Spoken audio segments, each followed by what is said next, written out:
The president's State of the Union address drew criticism and accolades from both sides of the aisle. And I just spoke about it with an adjunct professor for political science with San Jose State University, Donna Crane.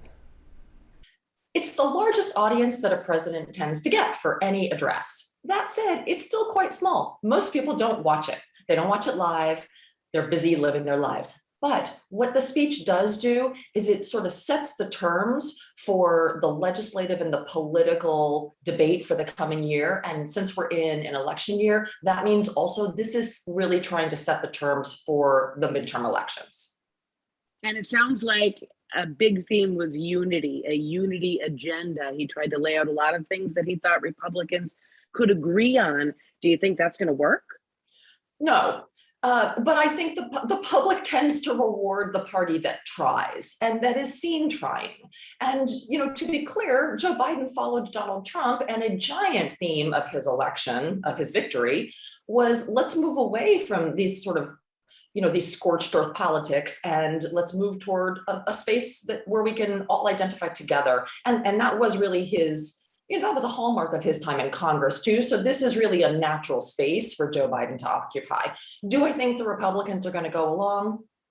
No, it's not to their advantage to go along. Do I think it's going to unify all the Democrats around Biden's legislative bills that haven't been passed? No, not necessarily. But it is aspirational in part, and it's political in the other part.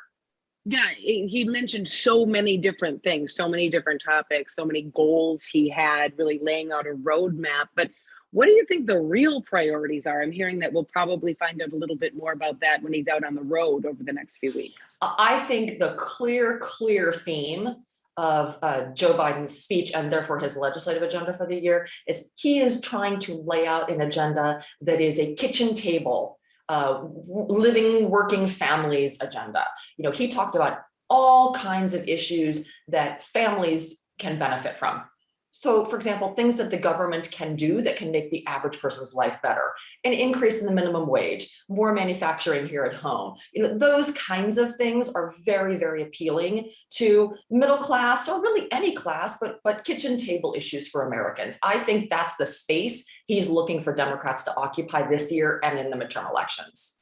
I know you're more into the politics than the economics, but let me just throw this by you. How realistic are some of these goals? I mean, he kept talking about made in America, but also talking about lowering prices. Is that even, do those work together? Can they work together?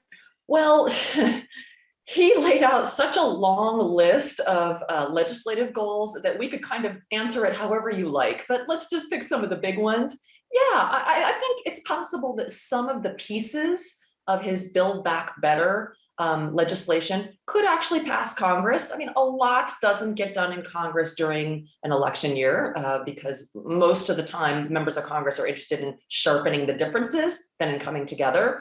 But yeah, I think some of those pieces could potentially pass. And then, of course, we have to talk about his description, his discussion of the Russian invasion of Ukraine. And that is another place where potentially there could be a real synchronizing of the parties here. There seems to be really strong bipartisan support for Ukraine. That's going to undergo some tests in the coming weeks and months, I think. But so far, that is a place where the parties can come together. So maybe they could get something done around that this year as well. Humanitarian aid, that kind of thing. All right. Any other big takeaways from the speech for you? Yeah, I took away something interesting on tone. He was much more energetic and almost ebullient in his delivery.